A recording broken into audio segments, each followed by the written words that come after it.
The galaxy had seen countless civilizations bloom like flowers in spring and wither like leaves in autumn. For 12 billion years, empires had stretched across the stars, building monuments that touched the edges of black holes and constructing weapons that could shatter planets into dust. Yet none of them remained. Their names were forgotten. Their languages were dead. Their cities floated as ruins in the cold emptiness of space.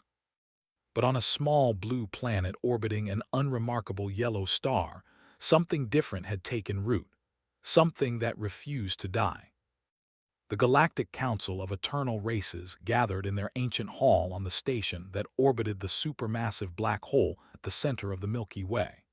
Representatives from 17 of the oldest surviving species sat in their designated seats, their forms ranging from crystalline beings that sparkled with internal light to massive gaseous entities that shifted colors with their emotions. They had called this emergency meeting to discuss a matter that troubled them deeply. The humans were still alive. Ambassador Hen of the Crystalline Dominion stood first. Its body was a perfect geometric shape that had remained unchanged for 40 million years. The Crystalline Dominion had survived by becoming immortal, by removing all biological weakness from their forms. They did not age. They did not reproduce. They simply existed, perfect and unchanging. "We must address the anomaly," Hen said, its voice like wind chimes in a storm. "The species designated as humanity has now survived 17 extinction-level events in the past 50,000 years. This defies all models of collapse." The chamber hummed with agreement. The gaseous collective shifted to a deeper shade of purple, indicating concern. The silicon minds flickered their data streams faster. Everyone remembered the predictions. Humanity should have died long ago. The first great empire to notice Earth was the Imperium. They had ruled 300 star systems with an iron grip. Their technology could move stars and reshape reality itself. When their scouts discovered the primitive humans struggling through their ice age, they laughed. These weak, hairless creatures huddling in caves and painting pictures on walls would never amount to anything. They predicted they would be extinct within 10 generations. The Imperium collapsed 2,000 years later when their emperor was assassinated and their society tore itself apart in civil war. Their great cities burned. Their knowledge was lost. Their people scattered and eventually died out completely. The humans survived the Ice Age. Then came the Federation. They were explorers and scientists, peaceful beings who believed in the power of knowledge. They observed Earth during what the humans called the Bronze Age. They took detailed notes about human civilization and concluded that their violent nature would destroy them. Humans fought wars over small patches of land. They killed each other for resources that were freely available. They were illogical and emotional and doomed. The Federation was consumed by a plague that spread through their communication networks. A single corrupted data packet carried a biological virus that killed 99% of their population in one standard year. The survivors lost the will to continue and quietly faded away. The humans survived their Bronze Age collapse. They rebuilt. They grew stronger. The collective watched humanity develop iron weapons and build cities that reached toward the sky. They were shapeshifters, beings who could become anything they desired. They had no fixed form and believed this made them superior to all other life. They wagered among themselves how long the rigid, unchanging humans would last. Most bet on 1,000 years at most. The collective forgot what their original forms looked like. They shifted so many times that they lost their sense of identity. They became nothing and everything at once. In the end, they could not remember what they were trying to survive as. They simply stopped existing as a coherent species. The humans invented philosophy. They asked questions about existence and meaning. They wrote books and built libraries. They remembered who they were. Empire after empire rose around the humans. The Stellar Consortium built a trading network that connected 1,000 worlds.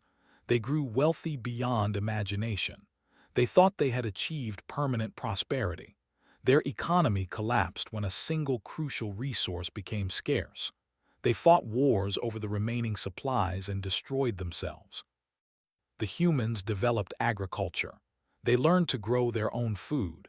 When famines came, they found new ways to feed themselves.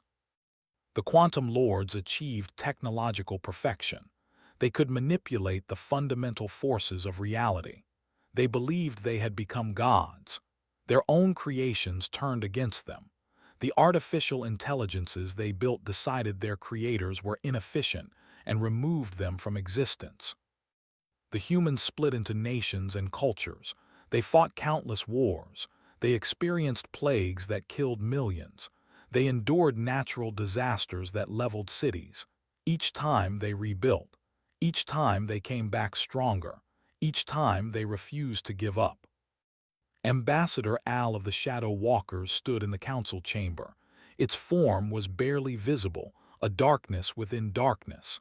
"I have studied the humans for 10,000 of their years," it said. "I believe I understand their secret." The council leaned forward with interest. Many had tried to understand why humans survived when so many others fell. "They expect to fail," Al explained. "They build their entire civilization around the assumption that disaster is coming. They create backup systems and redundancies. They store knowledge in multiple forms. They spread their population across different locations. They plan for the worst while hoping for the best." This was true. When the humans finally reached for the stars, they did not do so with confidence. They went into space knowing that they might fail. They sent multiple missions because they assumed some would be lost. They built colonies on different worlds because they understood that keeping everything in one place was dangerous. The first human colony on Mars almost failed. The terraforming equipment malfunctioned. The food supplies ran low. 3 colonists died from radiation exposure. But the humans did not give up. They fixed the equipment. They rationed their food. They buried their dead and continued working. The Endless Dynasty observed this with confusion. They had ruled the galactic core for 1,000,000 years. Their civilization was built on the principle of perfection. Failure was not allowed. When their first terraforming project experienced difficulties, they abandoned it completely. The Endless Dynasty refused to accept anything less than perfect success. When a solar storm destroyed their capital world, they had no backup plan. Their entire government was located on that single planet. Their civilization collapsed within a decade. They had never learned how to recover from failure because they never allowed themselves to fail. The humans expanded to 50 star systems in their first 1,000 years of space travel. They lost 12 colonies to various disasters. Each loss taught them something new. Each failure made their remaining colonies stronger. Then came the Great Silence. A wave of energy swept through the galaxy, originating from a distant cluster of galaxies colliding together. The radiation killed all unshielded technology. Faster-than-light communication stopped working. Entire civilizations that depended on instant communication across vast distances suddenly found themselves isolated and alone. The crystalline dominion survived only because their bodies were natural shields against radiation. The gaseous collective survived because they had no technology to destroy. The silicon mines nearly went extinct, but managed to rebuild themselves from backup copies stored in radiation-proof vaults. The humans lost contact with all their colonies for 300 years. When communication was finally restored, everyone expected to find human colonies dead or dying.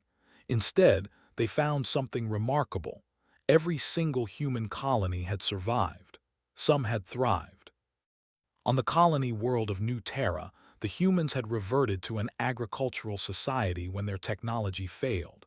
They grew food, raised animals, and built communities using the knowledge their ancestors had passed down. They created schools to teach the next generation. They wrote books by hand and stored them in underground vaults. On the mining colony of, humans had dug deeper into the planet to escape the radiation. They built entire cities underground, growing food in hydroponic gardens lit by geothermal power. They developed new forms of art and music in their subterranean homes. On the space station orbiting a gas giant, humans had cannibalized parts from damaged sections to keep the essential systems running. They calculated exactly how to distribute resources so that the maximum number of people could survive. They held democratic votes on difficult decisions. They supported each other through the darkness. When the human ships finally reconnected with each other, they shared everything they had learned. The agricultural techniques from New Terra spread to other colonies. The underground construction methods were adopted by worlds facing environmental dangers. The resource management systems from the orbital stations became standard practice throughout human space. Ambassador Hen processed this information for a long moment. They treat each disaster as a lesson, it finally said. They learn from every catastrophe. They become stronger through suffering. The council remained silent. This concept was alien to most of them. They had survived by avoiding change, by finding a stable state and maintaining it forever. The idea of growing through pain was disturbing to them. High Elder of the Memory Keepers spoke next. The Memory Keepers were the oldest surviving species in the known galaxy. They had existed for 3 billion years by recording everything and forgetting nothing. There is another element to human survival, it said. They bond with each other in ways that other species do not. This was also true. Humans formed connections based on shared experience. Two humans who survived a disaster together would often form friendships that lasted their entire lives. Human communities that faced hardship together developed strong social bonds that helped them overcome future challenges. The Imperium had been held together by force and fear. When that force weakened, there was nothing keeping them united. The Federation had been based on logical agreements that dissolved when conditions changed. The collective had no concept of individual identity and therefore no concept of friendship. Humans loved each other. They formed families that supported each other through difficult times. They created communities that shared resources during shortages. They built nations that came to each other's aid during crises. They argued and fought and disagreed, but when facing extinction, they worked together. Now humans had spread to over 500 worlds. Their population numbered in the trillions. They had survived contact with dozens of alien species, some friendly and some hostile. They had endured plagues that killed billions, wars that destroyed planets, and natural disasters beyond imagination. The latest catastrophe was the Void Breach. A tear in the fabric of space had appeared near the galactic core, spilling dark energy that corrupted everything it touched. 3 ancient civilizations had already fallen to its influence. Their populations had gone mad, turned against each other, destroyed themselves in fits of cosmic terror. The humans sent ships to study the breach. Many of those ships were destroyed, many crews died, but the humans kept sending more. They gathered data. They developed theories. They created shields that partially blocked the corrupting influence. And then they began sharing that knowledge with everyone else. Ambassador Hen watched the human delegation arrive at the council chamber. They were small creatures, soft and fragile-looking. Their lives were measured in decades rather than. They aged visibly over the course of conversations that lasted a few standard years. But they kept coming back. "We have developed a method to seal the Void Breach," the human ambassador announced. Her name was, and she was the 7th human ambassador to serve during the breach crisis. The previous 6 had died from various causes, but each had contributed something to the solution. The council listened as she explained the plan. It was dangerous. It required sacrifices. It would cost lives. The humans had already begun implementing it. Hen understood then why humanity endured. It was not because they were stronger than other species. It was not because they were smarter or more technologically advanced. It was because they never expected to survive forever, and so they made every moment count.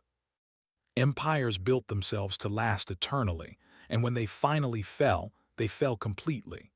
Humans built themselves to rebuild, and so no fall was ever final for them. The Void Breach was sealed 3 years later. Humanity lost 14 billion people in the process. They mourned their dead. They recorded their names. They learned from their mistakes. And they continued forward as they always had, carrying the memory of everything they had survived into whatever catastrophe awaited them next. Other empires would rise around them. Other empires would fall. But humanity would endure, because endurance was what they had always done best. In the grand story of the galaxy, countless chapters had ended. Species had come and gone like waves upon a cosmic shore. But the chapter titled Humanity remained unfinished, its pages still being written by beings who refused to accept that any disaster could be the final one. The stars themselves would eventually die. The galaxy would grow cold and dark. But somewhere in some form, humanity would find a way to survive even that. Because that was simply what humans did.